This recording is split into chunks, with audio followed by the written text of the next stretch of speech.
Queridos amigos,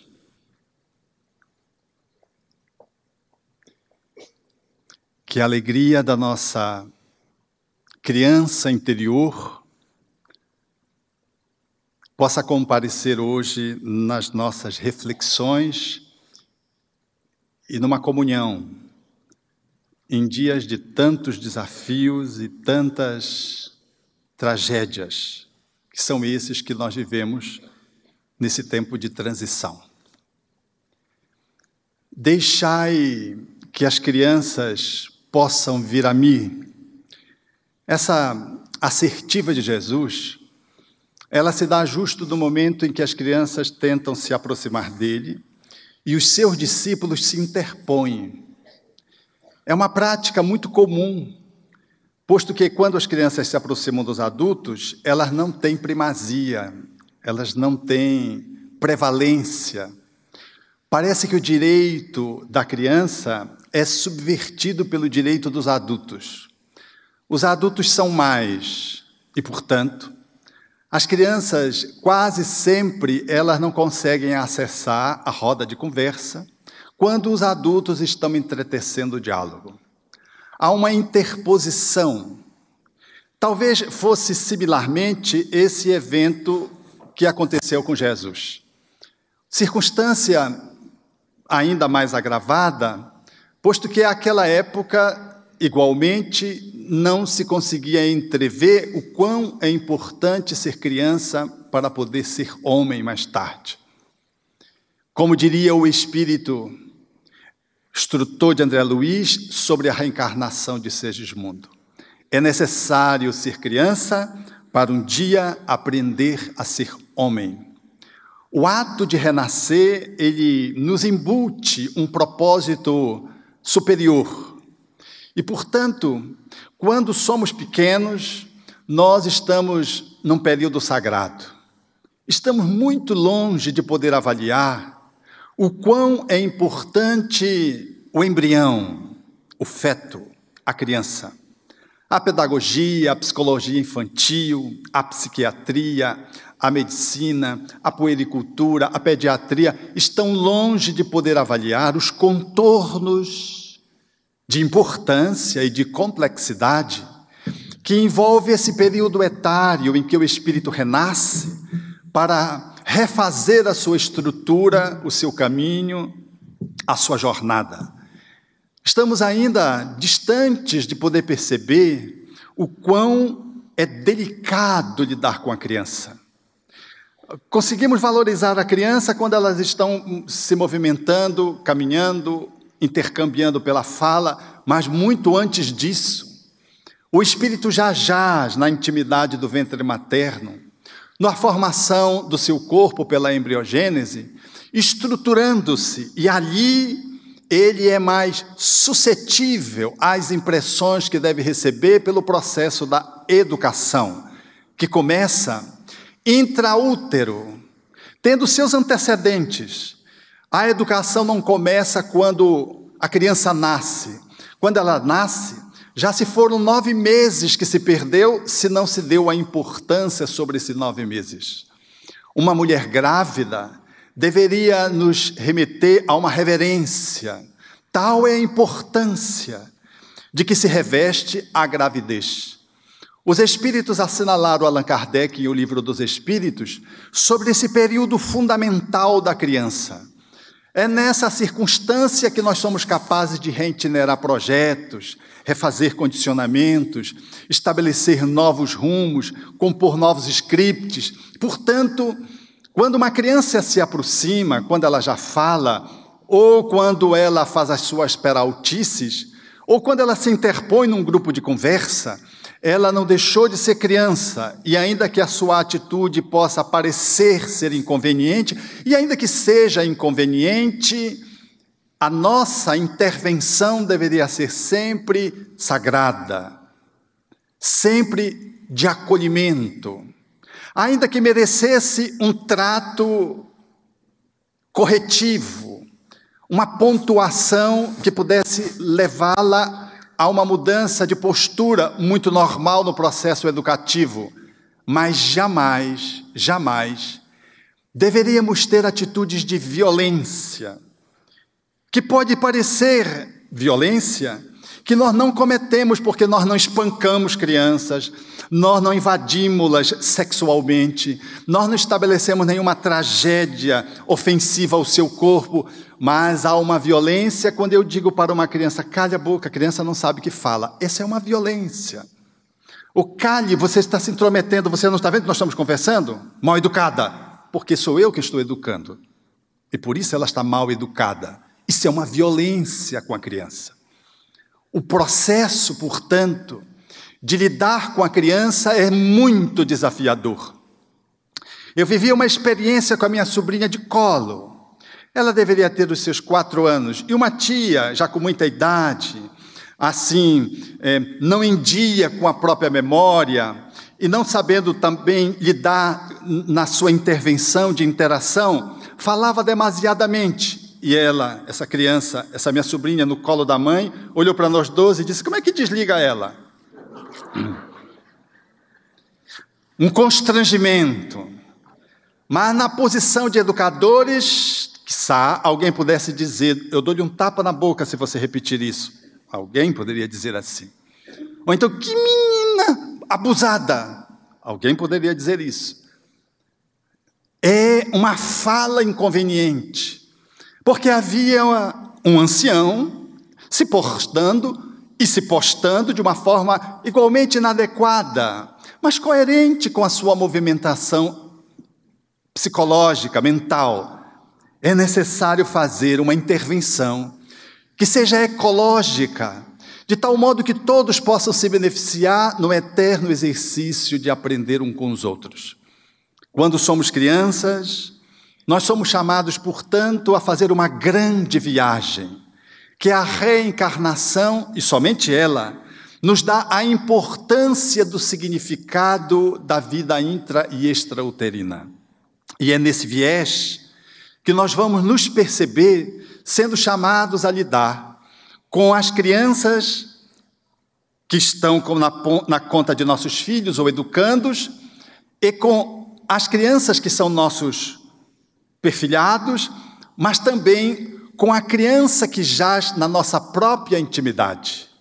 É uma metáfora de que carregamos uma criança internamente. Nós somos adultos e que trazemos uma historiografia espiritual que se perde na noite dos milênios. Mas nessa história mais recente, nós guardamos a história da nossa juventude, da nossa infância e da nossa vida intrauterina.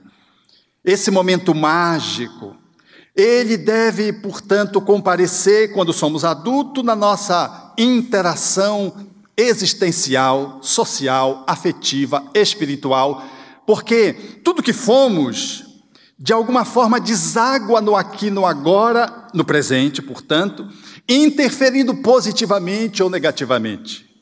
Quando o espírito renasce e vive essa faixa etária de criança, ele deveria ser chamado a ser coroado com bênçãos de acolhimento, balizamentos luminosos, para que ele pudesse ir se desenvolvendo e podendo expressar-se para que a educação se faça mais efetiva, trabalhando as suas negatividades que ele traz de outras vidas. Mas, quando a criança nasce, ela ainda assim traz algumas características que a psicologia junguiana poderia configurar como sendo um perfil de uma criança maravilha, que eu gosto de dizer uma criança dourada. Toda criança que vai saudavelmente se movimentando, ela traz a sua posição de originalidade, posto que ela era um ser singular, único. Não existe 2 crianças iguais, mesmo que sejam gêmeos univitelinhos. Somos diferentes, porque Deus nos criou em edição única. A nossa postura, portanto, quando surgimos no mundo, ela não tem, de modo algum, algo que seja réplica. Não há xerox de nós mesmos. Assim sendo, a criança, ela deveria comparecer, e comparece, mas nós a desconhecemos nessa perspectiva, de que ela é originariamente singular, única no mundo. E, ao lado disso, ela, quando surge, Ela mostra as características de uma criança dourada através de alguns pontos que, se preservados, se acolhidos e se estimulados, mais tarde geram um adulto formoso, com uma boa performance. Ela traz criatividade, ela não desiste. Toda criança é persistente, ela vai subir no sofá, se ela escorrega, ela vai e tenta de novo. Por quê? Ainda que ela escorregue, ela pode escorregar, cair um pouco, choramingar, mas quando vê, ela já está de novo. Ela tem um senso de voltar à carga e poder fazer uma movimentação na direção dos seus objetivos, que é incrível. Toda criança, ela expressa a sua emoção de uma forma muito espontânea. E dentre as emoções que a criança traz, egresso que somos de toda uma viagem evolutiva, está as emoções de medo, de raiva, de agressividade, de tristeza, de alegria. Como nós lidamos com essas emoções, vai nos facultar permitir que aquele ser, ele vá se desenvolvendo de uma forma extraordinariamente boa, no sentido do manejo das suas emoções. O trato, portanto, que se tem, que somos chamados enquanto adultos para lidar com as emoções da criança, com a sua capacidade da persistência, com a sua originalidade, com a sua criatividade e com a sua condição de ser que é carente, porque quando nascemos numa posição absolutamente de dependência. Isso faz do ser que somos quando somos criança, alguém especial que precisa de afetividade, de amorosidade. A maior dor de uma criança é se sentir rejeitada. A rejeição é uma vergonha tóxica que preenche a criança, o espírito reencarnante, e que facultará mais tarde levá-lo com essa sequela ou com essa ferida aberta, se ele não der conta em tempo de cicatrizá-la. Se não tiver auxílio e ajuda ao longo do seu trajeto, será um adulto criança, um adulto que trará o ferimento interior, posto que não foi amado suficientemente. A pior dor para uma criança é, portanto, não pertencer, não ser filha dos seus pais. Quando um pai ou uma mãe diz assim: não, se você continuar fazendo isso, eu não gosto mais de você. Isso é horrível, porque nós estamos condicionando o nosso afeto a uma conduta da criança. E ela, então, ajusta o seu comportamento para nos agradar, mas não se corrige, porque a sanção que nós estabelecemos é cruel, é dizer para ela que nós não gostamos dela. Isso é uma fala que nunca deveria existir de um adulto para uma criança. Eu não gosto de você se você fizer tolice. Eu não gosto de você se você for uma criança arteira. O que, aliás, é uma crítica à arte, porque se a criança arteira, ela traz a índole para ser um artista. Mas nós temos tão preconceito contra a arte que a gente chama a criança de arteira. Então, se ela fizer arte, eu não gosto de você. Esse processo condicional de uma amorosidade precária faz com que a criança, fugindo do medo de perder o amor dos seus pais, crie uma outra forma de se colocar no mundo, tapeando seus pais. Ou seja, ela continua sendo ela, mas ela faz de conta que não é. Então, se ela estava batendo no irmão e o pai diz para ela: se você bater no seu irmão, não gosto mais de você. O que é que ela faz? Não bate na criança, no irmão, na frente dos pais. Bate fora, puxa a orelha, mete o dedo no olho, com mais raiva, porque ela passa a ter mais ciúme do irmão, estimulado que foi pelos pais, que estão defendendo um contra ela. Ela se sente nessa posição. Mas na frente dos pais ela não agride o irmão.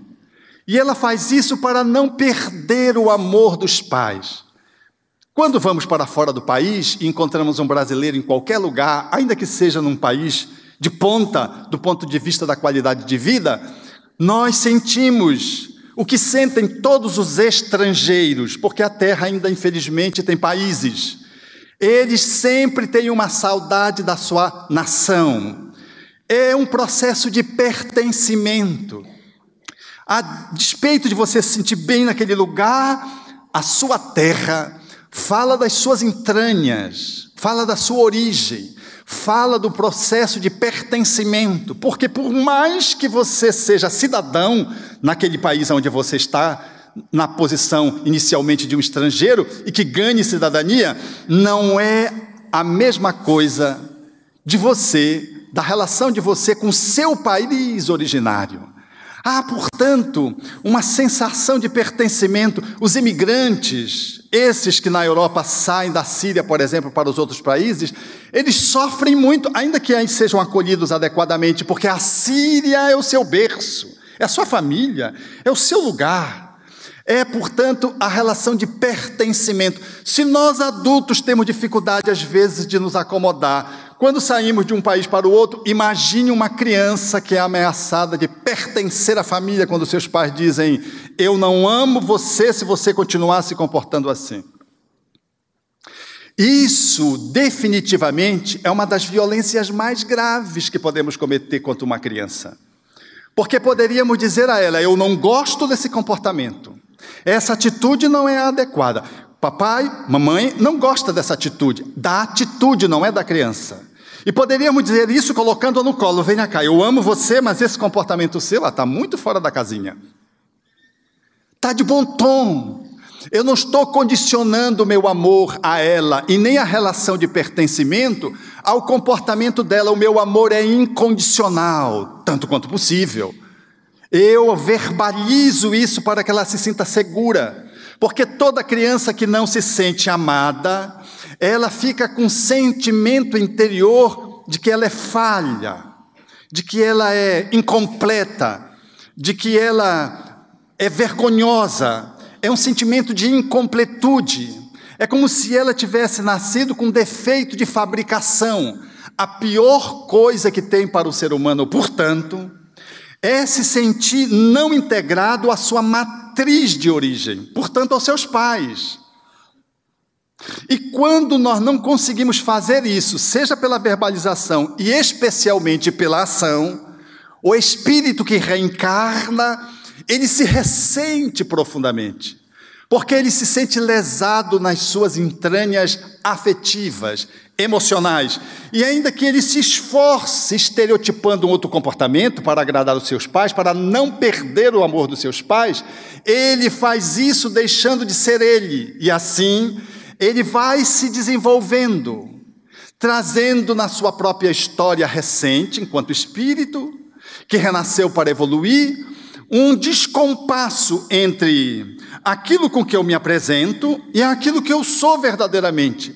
Porque o ciúme que eu tinha do meu irmão desde cedo não foi abordado pelos meus pais adequadamente. E eu guardo a impressão de que meus pais gostam mais do meu irmão. Até porque eles ficaram, a minha mãe, mais tempo no hospital cuidando do meu irmão, porque o parto foi difícil. Mas para uma criança ela não entende que a mãe ficou 3 meses no hospital.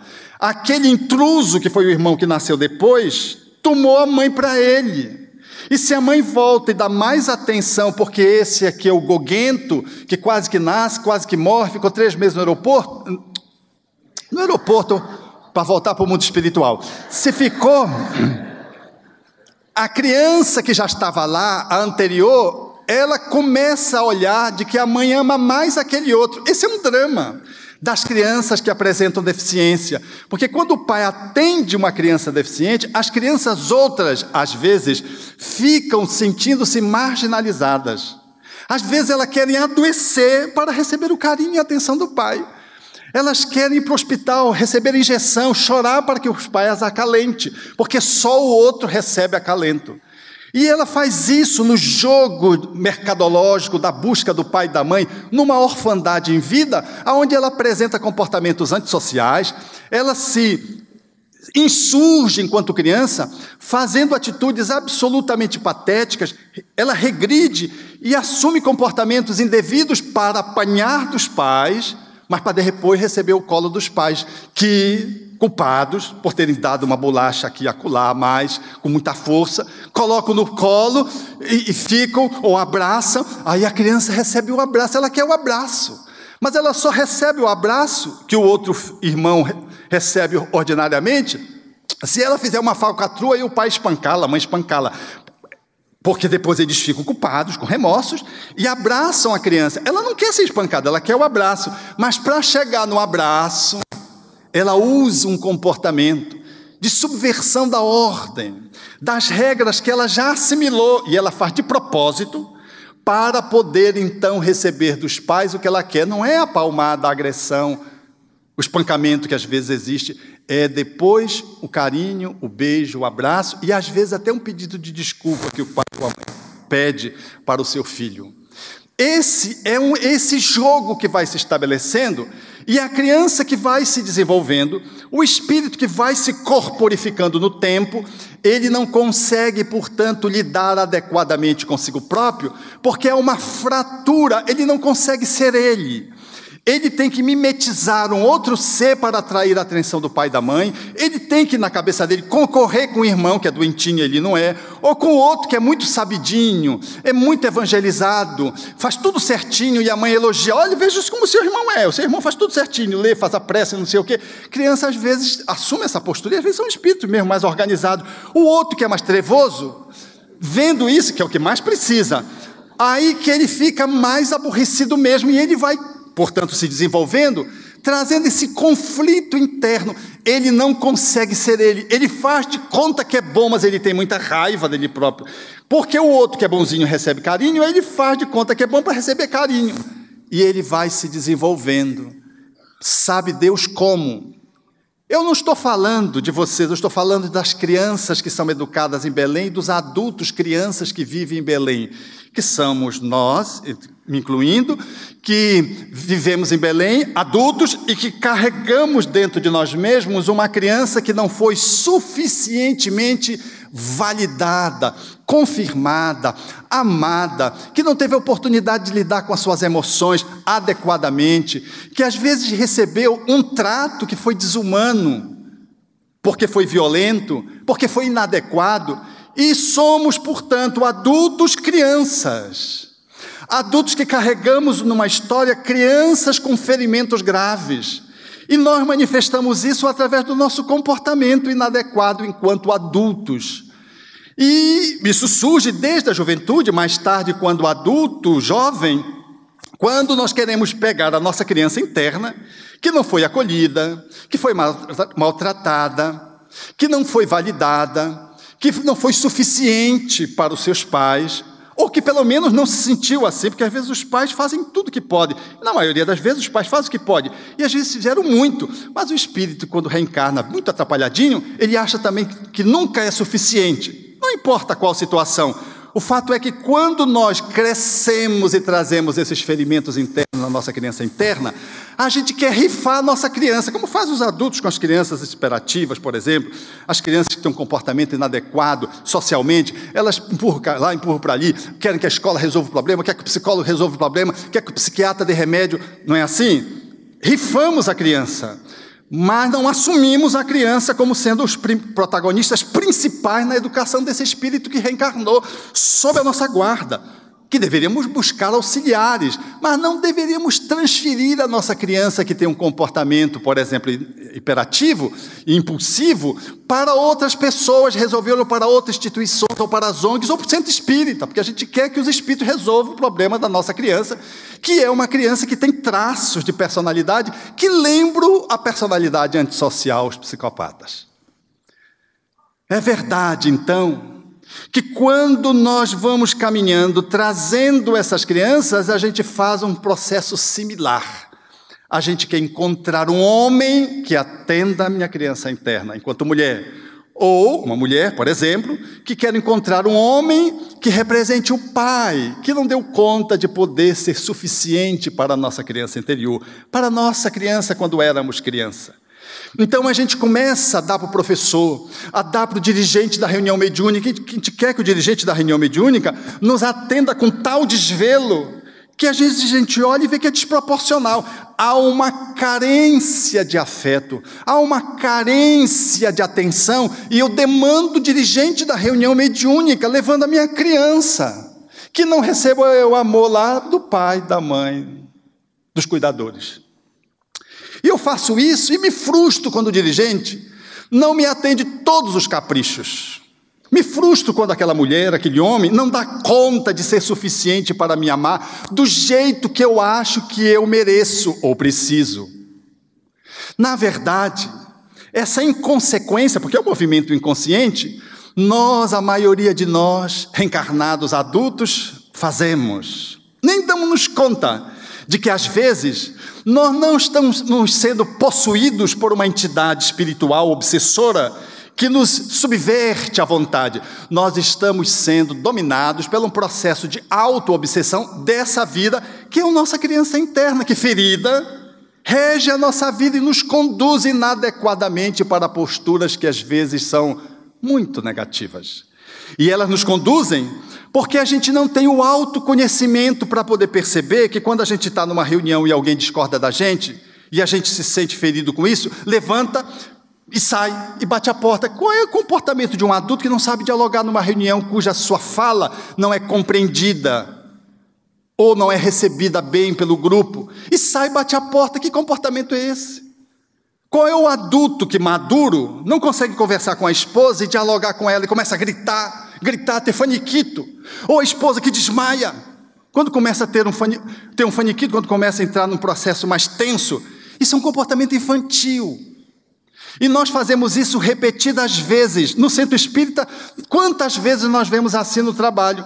A gente quer que o grupo esteja em torno de nós mesmos, porque nós somos o coordenador da equipe do passe ou do serviço assistencial espírita. Se a nossa palavra não for validada, a gente acha que a pessoa está contra nós, que aquele trabalhador está obsediado, a gente leva para a reunião de desobsessão para vibrar por ele. Na verdade, somos nós que estamos obsediados por nós mesmos, porque enquanto criança nós não resolvemos a possibilidade de ter ideias diferentes. Nós não fomos respeitados. Enquanto adultos, portanto, guiados por uma criança ferida, nós comparecemos numa relação de confiabilidade comprometida. Eu não confio em ninguém, desconfio da minha própria sombra. Ou então, eu tenho uma confiabilidade ingênua, eu me entrego afetivamente a qualquer pessoa, ao menor aceno, sem ter nenhuma avaliação mais profunda de que eu posso aprofundar aquele relacionamento. Essa entrega ingênua, ela é tão ruim quanto aquele paranoico que acha que todo mundo é uma ameaça. É uma criança que foi violada na sua confiança quando era pequena na relação com seus pais. Os seus pais diziam uma coisa e faziam outra. Diziam que iam para lugar, mas mentiam. Diziam que iam voltar, mas não voltavam. E a criança aprendeu a não confiar com os pais.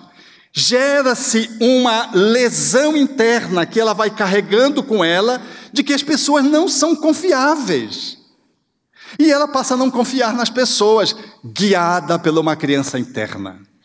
Esse processo, portanto, que comparece em nós adultos, por exemplo, na emoção, quantos de nós apresentamos as nossas crianças feridas, porque desde pequenino, como é que regiam a educação dos nossos movimentos, das nossas manifestações infantis enquanto criança? Éramos regidos pelo medo, ao invés de ser regido pelo amor, para dar segurança e por regras que pudessem nos ajudar a formatar um ser que é um homem de bem, nós usamos os nossos filhos usando o medo. Aí tem um tio feio, vou chamar o tio fulano, que o tio é feio, que a criança tem medo. Olha o homem do saco que passa aí na porta. Vai lá para o escuro para tu ver se a Matinta Pereira não te pega. Então a criança, ela vai obedecendo os pais pelo medo. Ela cresce e é um adulto medroso. É um adulto com uma ansiedade que descamba para os processos fóbicos ou para as crises de pânico com muita facilidade. É um adulto que não consegue de modo algum fazer o enfrentamento das situações, porque os medos lhe sitiam, originários de uma educação cuja criança sofreu processos invasivos dos pais, absolutamente cerceadores da sua naturalidade, onde ela não aprendeu a lidar com esse mecanismo de defesa que se chama o medo, posto pela natureza. O medo é um mecanismo de autoproteção. O mesmo a agressividade. A agressividade, nesse movimento de fuga ou de luta, fuga, o medo, luta, o enfrentamento, é um mecanismo também de defesa e que pode se manifestar pela criança, e é bom que se manifeste, para que você possa ir dosando, ajudando a ajustar a sua agressividade, para que essa agressividade seja assertiva, positiva, adequada, se manifeste pela coragem, e não uma agressividade que seja colérica, que seja do ódio, que seja da crueldade, que seja da violência. Esse manejo a gente faz quando a criança é criança. quando o espírito está nessa faixa. Então, quando ele dá o soco no irmão, você não vai espancar essa criança. A próxima vez, eu vou mostrar o que você fez com o seu irmão, e vai dar um tapão na criança. Aí a criança chora, você é um dinossauro perto da sua criança, do tamanho. Quando você bate, o que é que a criança sente? Dor. Você é um monstro ao lado dela. E ela diz, é assim que acontece com o seu irmão quando você bate nele, viu? Olha lá a estratégia com que nós estamos ensinando a lidar com a violência, criança. Ela vai aprendendo a lidar com a sua energia agressiva, não aprendendo a regê-la, mas ou ela é reprimida, ou ela é estimulada a manifestar inconsequentemente. Aí formatamos esses adultos que nós somos. Que um cara não pode nos fechar no carro, que a gente tranca ele lá adiante, sai do carro, quer ir para a briga, esmurra as portas, ou então engole. O seu direito é subvertido e você engole, tem gastrite, tem intestino irritável. Por quê? Porque você vai engolindo, porque não aprendeu a falar, a dialogar sobre o seu direito, a usar a sua energia agressiva pela via da assertividade, que é energia agressiva, positiva. Você aprendeu apenas a reprimir ou a explodir. São duas formatações inadequadas para lidar com a agressividade. Como é que você lida com a tua agressividade? Quando alguém pisa no teu pé, o que é que você faz? Quando alguém invade o teu direito, como é que tu procedes? Nós vamos apresentando, portanto, uma manifestação positiva ou negativa, dependendo do formato como nós lidamos com as nossas crianças. Porque tudo marca. Outro dia eu vivi uma experiência com o meu neto Drasto. Ele é um espírito superior, naturalmente, porque em casa não poderia nascer nenhum espírito que não fosse superior para nos educar. E aí ele estava aprontando, e nesse dia ele aprontou por demais. E eu fui pegá-lo eu estava sentado na mesa, fui pegá-lo pelo braço, para poder dar uma chamada nele, ia puxá-lo. Quando eu tentei pegar no braço, a mão foi na cabeça, eu peguei o cabelo e trouxe ele assim, fraternalmente. Puxei ele assim e disse, você me respeita. Eu sou seu avô, eu incorporei em Dr. Bezerra, da Silva, Tupiniquim de Belém, e enquadrei, ele ficou me olhando, e eu incorporei o sermão, dei um sermão nele, a moda antiga. Eu pensei que isso tinha ficado assim. No outro dia ele fez uma outra tolice, quando eu entrei no quarto, ele disse, vô, tu vai puxar meu cabelo? Eu notei que marcou a puxar, porque eu não bato. Eu não sou a favor. Eu não estou falando de espancamento. Eu não acho que é necessário você chegar do outro, né? Então isso foi uma ocorrência. Aí eu percebi o quanto marcou. E quanto marcou, porque uma outra ocorrência, eu estava na mesa, almoçando, e ele almoçando, assim, diagonal comigo, a tia do lado. Aí eu não sei o que é que ele fez, e eu sou mais pai do que avô, eu educando ele, né, porque a educação se dá no processo de convivência, não existe outro formato, não existe cartilha. É na convivência você vai educando. E eu chamei a atenção dele e ele disse, vô, ficou sério, quando eu crescer e comprar minha Ferrari, eu vou passar por cima de ti. Você veja que espírito suave, doce e franciscano, porque ele quer uma Ferrari. Só faltou dizer que deveria ser vermelha. Aí eu peguei e disse, tudo bem, você passa por cima de mim, mas eu venho e sabe o que eu vou fazer? Vou puxar o teu cabelo. Aí ele pegou e disse assim, veja, com 6 anos o desgraçado. Tu já é espírito, a tua mão vai passar por dentro de mim, olha... Mas eu não podia perder, porque agora era a minha criança que estava brigando com a outra criança.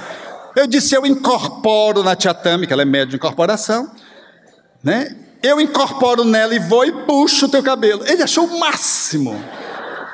Quebrou a raiva dele, ele levantou, veio no meu ouvido e disse, vô, ela faz tolice. Aí tu incorpora nela, né? Ele achou fantástico esse drama. E eu digo, aí ele foi sentar. É assim. As nossas crianças no cotidiano estão sendo abordadas com as suas emoções básicas, dependendo da forma como a gente lida com ela, elas vão aprendendo a lidar ou não. Não foi à toa que Hitler foi filho de um pai bastardo, seu pai era um pai bastardo, que lhe espancava demasiadamente. Todos aqueles que sofremos violências físicas ou sexuais, habitualmente nos transformamos mais tarde num violador. Muito comum entre os pedófilos ter uma história de pedofilia. Daqueles que espancam os outros, terem sido espancado ou tenham presenciado cenas de espancamento doméstico. Porque a violência não é aquela que se faz contra mim, é aquela que eu presencio também. O mesmo efeito se estabelece, às vezes até mais. Ver um pai batendo na mãe ou vice-versa, eu, em presenciando a cena, guardo dentro de mim esse script. E ainda que eu reprove esse comportamento, mais tarde eu estou fazendo tal como meus pais, bebendo tanto quanto, falando, gritando tanto quanto ele falava, e às vezes empurrando e às vezes batendo, para ser enquadrado na Lei Maria da Penha. Quantos de nós guardamos nessa história e ela comparece enquanto adulto, porque não aprendemos a lidar com as emoções de uma forma adequada, e surge a tristeza, por exemplo, a alegria. É natural que a criança fique triste, porque a criança não pode ficar triste. Quando um brinquedo se vai, é natural que ela fique triste. Toda criança que sofre uma frustração, e é bom que ela sofra frustração, porque a vida é feita de frustrações também, é assim que a gente aprende a fazer os movimentos de autossuperação, que a gente possa lidar com isso. Deixa ela ficar triste, porque o brinquedo quebrou, não compre outro logo no dia seguinte ou na mesma hora. Não, meu filho, não chore não, vamos lá que nós vamos comprar. Deixa chorar, porque isso é emoção do espírito que está aprendendo a lidar, de que a vida tem nãos, tem sims, tem coisas que acontecem. O pintinho morre e a criança chora, e aí você não quer que a criança chore. Aí você traz 5 pintinhos. Mas era um só, não, mas tem esses 5 aqui que reencarnaram. Eram os irmãos dele no mundo espiritual, porque a gente vai falando de reencarnação, né? Nós não sabemos lidar, portanto, nem com sentimentos menos desafiadores que a tristeza. Se a criança está triste, está triste. Se a gente chora, a gente não quer que a criança veja a gente chorando. Ai, o que foi? Não, não foi nada, é que está coçando. Não, eu estou chorando. Mas por que você está chorando? Eu estou triste. Mas mãe, tu está triste? Estou, mãe. Filho, eu fico triste. Estou triste por isso. Ah, mas não fica triste. Mas, meu bem, a gente fica triste, o ser humano fica triste. Só não fica triste a árvore. E às vezes ela deixa as folhas caírem todinhas. No norte não cai folha, sabe? Mas você pode, para poder fazer com que o espírito viva essas emoções, porque você não sabe quem é que vem aí. Às vezes tem um viés de tristeza grande. Se você reprime, se você não dá validação, se você não confirma um sentimento que é natural, depois você não pode lidar com essa tristeza que vai se transformar numa depressão mais tarde. A alegria é um outro ponto, porque nós adultos que não fomos, às vezes, suficientemente nutridos, somos adultos mal-humorados. Temos momentos de alegria. A gente vive a vida como se a gente fosse um escravo carregando algemas e fardos demasiados, estamos sempre reclamando. Então, se a criança começa a rir, a gente começa a ficar irritado porque a criança está rindo.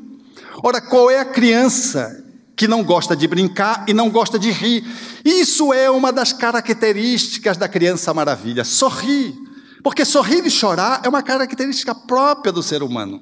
Só o ser humano chora derramando lágrimas, expressando as suas emoções.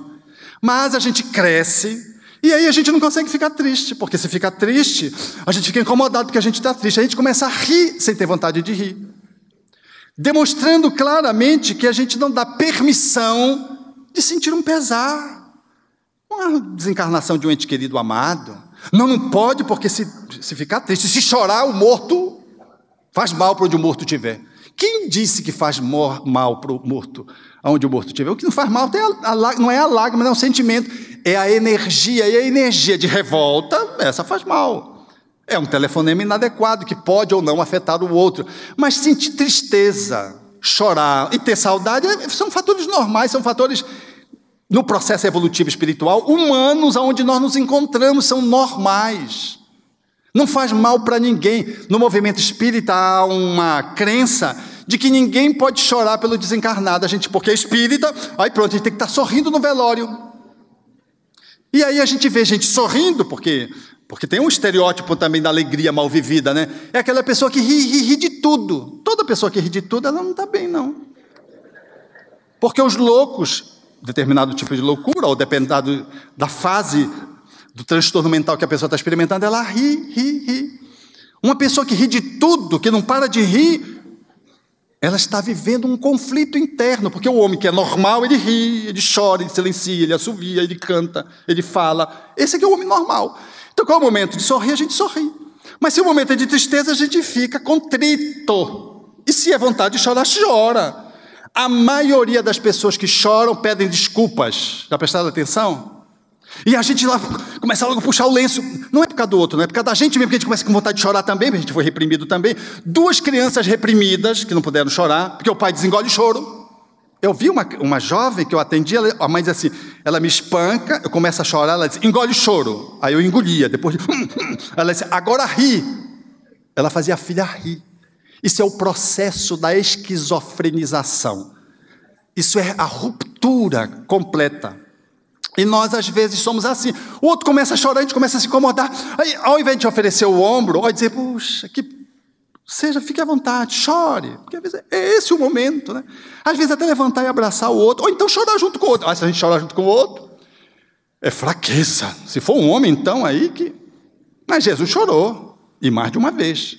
Mas se a gente manifestar o sentimento de choro, porque está sendo fraco... Ai que num atendimento fraterno alguém chore com o outro. Essa pessoa vai ser afastada da equipe. Mas, quantas vezes Chico chorava atendendo as pessoas que sofriam demasiadamente pela dor daquela mãe que se revoltava contra o Pai Celestial porque perderam o filho. E ele chorava junto com aquelas mães porque aquelas mães tinham limitações na compreensão da divindade. E estavam revoltadas contra o Pai. Então, chorar, sorrir, são processos naturais. Nós vamos ganhando naturalmente um bom humor, o que não impede que soframos diante de uma notícia ruim, uma tragédia que surja no nosso caminho. Ela não vai nos travar. Nós vamos experimentar aquela tristeza, vamos ultrapassar aquela neblina de pesar e saímos maiores do outro lado, maiores porque crescemos e aprendemos com aquela experiência de sofrimento inevitável. Adulto que somos, nós nos percebemos, portanto, de que muitas vezes o nosso comportamento é semelhante àquele de um adulto que leva uma criança no shopping e que a criança começa a querer comprar, chupar sorvete, e fazer isso e aquilo, e o adulto não quer, mas aí a criança sabe como domina o adulto. O que é que ela faz? Ela começa a gritar. Ela chora, nem cai lágrima. Joga-se no chão. Aí o adulto, que traz uma criança interna ferida dentro de si, ele fica preocupado com o que os outros vão pensar. Aí o que é que ele faz? Se aproxima, não, o papai compra, vovô compra. Aí cede para a criança. A criança já sabe. Quando é para ir para o shopping, não, eu quero ir com... Aí diz aquele que é o molengão, que cede, que ela domina. E ela vai e arrasa o orçamento familiar, porque o adulto não sabe dizer não para ela. Esse fenômeno muito comum nos espaços comerciais, ele se dá conosco. Nós temos uma criança interna e nós não sabemos dizer não para ela. A gente fica emburrado um dia, que é a criança interna que ficou magoada, que não tinha espaço para expressar a sua raiva, para o diálogo, porque uma criança que está com raiva, ela precisa expressar-se. A gente não pode dizer para ela, calha a boca. Não, ela está aborrecida, deixa ela falar. Você vai apenas canalizando, modulando a sua agressividade para que ela não seja fora dos limites plausíveis. Mas você não vai dizer, calha a boca, você fez a coisa errada. Fale, o que é que você tem para dizer? Aí ele começa a falar, aí você vai. Mais um lance autobiográfico com esse netozinho que chama-se Noah. O nome dele é Noah. Você sabe que Noah é Noé. Mas ninguém põe Noé, porque Noé é um nome assim comum. Aí botaram Noah, minha enteada botou Noah. Não mudou nada, mudou o nome, mas a grife não mudou a essência. O Noah é duro na queda.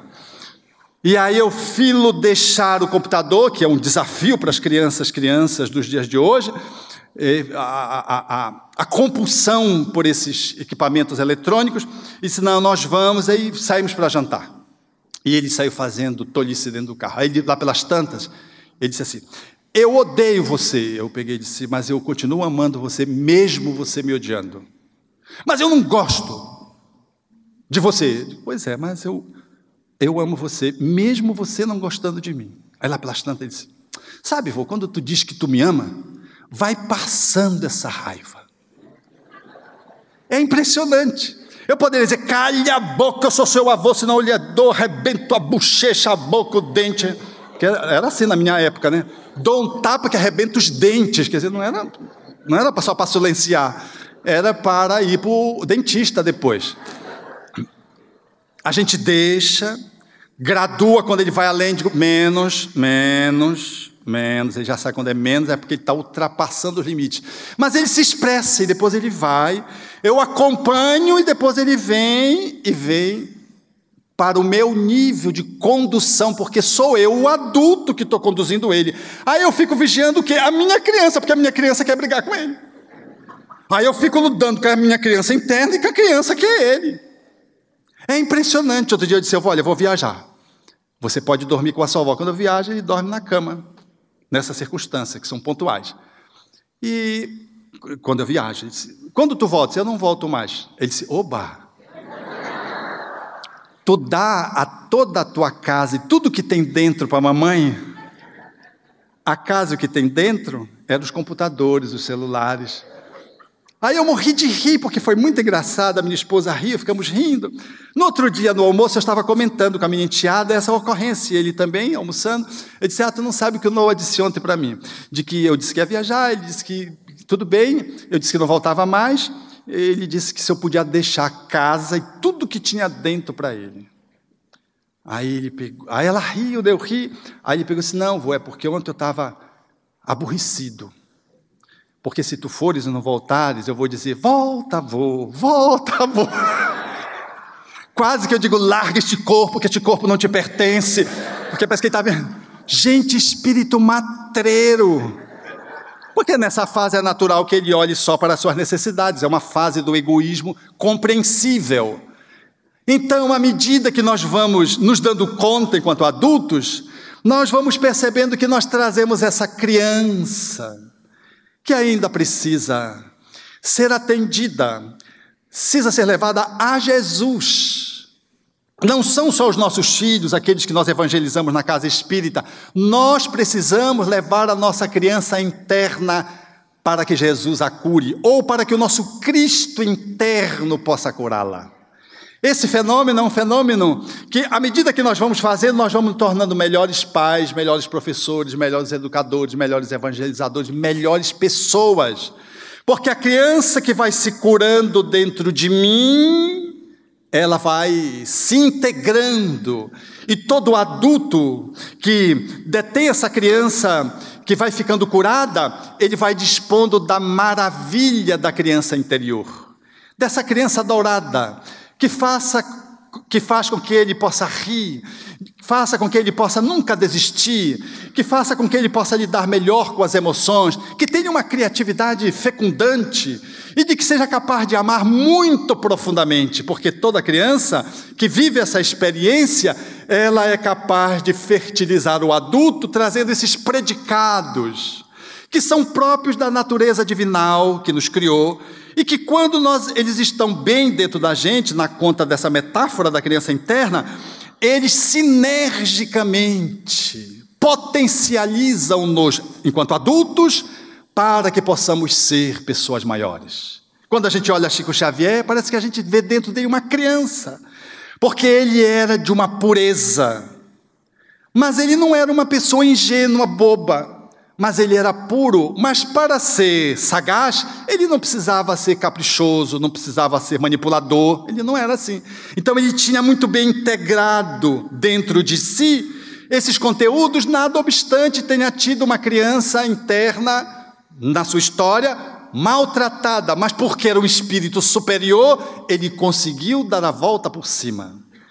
Era Chico Xavier. A maioria de nós somos para quem de Cisco Xavier, ou seja, nós somos espíritos muito limitados, e diante de pais que às vezes foram até suficientes, nós nos sentimos insuficientes, em função da nossa demanda espiritual anterior, que foi muito grande. Outro dia eu vi uma senhora tratando a relação dela com o filho, e quando mergulhamos no inconsciente profundo, fazendo terapia há algum tempo, razoável, para desencrencar uma relação com o filho, ela foi para uma experiência no qual ela era um auditor, um fiscal de umas feiras que se estabeleciam no país, ali no Oriente Médio. E ele era caracterizado pela agressividade. Quando ele pegava qualquer falta, ele chicoteava ao lado dos seus asseclas a pessoa que cometia o delito. Até que um dia, uma pessoa cometeu um roubo e ele chicoteou de tal modo e de uma forma tão cruel que os feirantes se insurgiram contra. E ele então começou a ser linchado. E em sendo linchado, ele se mantinha frio, como um psicopata. Parece que nada lhe acontecia. Começou a receber pedradas e ele falece sangrante. Vai para o mundo espiritual, vai sendo atendido, e lá se descortina a sua história. Quando o seu pai, que era o seu grande drama, fora visitá-lo, numa condição precária. Ele, armênio, o que desencarnara linchado, aos 8 anos de idade, fixado na figura parental paterna, sentiu o abandono do pai que se foi e nunca mais voltou. Se consorciou com outra pessoa, fez uma outra família numa outra cidade. E ele, que se identificava com o pai pela violência, cresceu, seguiu a mesma profissão do pai e desbordava todo o seu ódio, agredindo as pessoas, tal como seu pai fazia domesticamente em relação à sua mãe. E, na sua profissão, fazia com que a sua crueldade, do seu sentimento de abandono, porque ele se sentiu abandonado pelo pai, com 8 anos, fazia com que ele pudesse jogar na população, num movimento de transferência, num movimento de projeção, toda a sua dor de uma criança interna que o manipulava, mesmo ele estando adulto. Os espíritos trazem o pai, que estava numa condição lamentável depois de algum tempo em que ele está no mundo espiritual, e Armênio recebe o pai. O pai não lhe diz nada, apenas está triste, olha para baixo. E ele olha para o pai no movimento de aproximação, de reaproximação, e diz para o pai: poderia ter sido tudo diferente, papai, se você não tivesse ido. Chora, o pai só chora, não diz uma palavra. Depois os espíritos levam, e ele então começa a recobrar no mundo espiritual a sua sanidade, entendendo a história, os conflitos do pai a partir daquilo que os espíritos sinalizavam para ele. Porque os nossos pais são o que podem, nós não podemos cobrar dos nossos pais. Se nós cobrarmos dos nossos pais, nós vamos perder a autonomia, vamos ficar culpando, aí a gente se desapropria. A gente reconhece o que os pais fizeram mais ou menos certo ou errado, legitima, agradece tudo que fizeram por nós, ressignifica o que fizeram de negativo e assumimos para nós as nossas dores. O que fizeram conosco é importante, mas o que vamos fazer com o que fizeram conosco, isso é mais importante. Armênio hoje é uma extraordinária empresária. Encontra o pai na posição de um filho. E a dificuldade do relacionamento ainda baba desde aquela época para hoje, com resquícios de uma dor de uma criança de 8 anos que foi ferida, varou uma encarnação, passou para outra e ela hoje está num novo realinhamento com esse pai de outrora, na posição de um filho do sexo masculino e ela de mãe, para realinhar o seu comportamento. Tratar a nossa criança nessa encarnação, enquanto estamos em caminho conosco mesmo e com os outros, é dever que não pode ser transferido. Não retardemos, queridos amigos, em fazer esse mergulho interno e sem culpar ninguém, nem os obsessores, que a gente costuma logo achar um obsessor para justificar o nosso comportamento. Assumamos a autonomia e comecemos a levar a nossa criança para encontrar o Jesus que está fora e o Cristo que está dentro, para que ela possa ir curando, para que ela possa ir aos poucos se rematrizando, e nós vamos tornando os adultos mais suficientes, mais performáticos, mais adequados, mais maduros, mais amorosos, mais capazes de poder desenvolver uma cidadania que Praze para o bem, para o belo e para o bom. Se a nossa história foi difícil, é que nós merecemos. Não somos espíritos, às vezes, com a condição de poder transformar a nossa história do jeito que gostaria, mas vamos fazer o que é possível.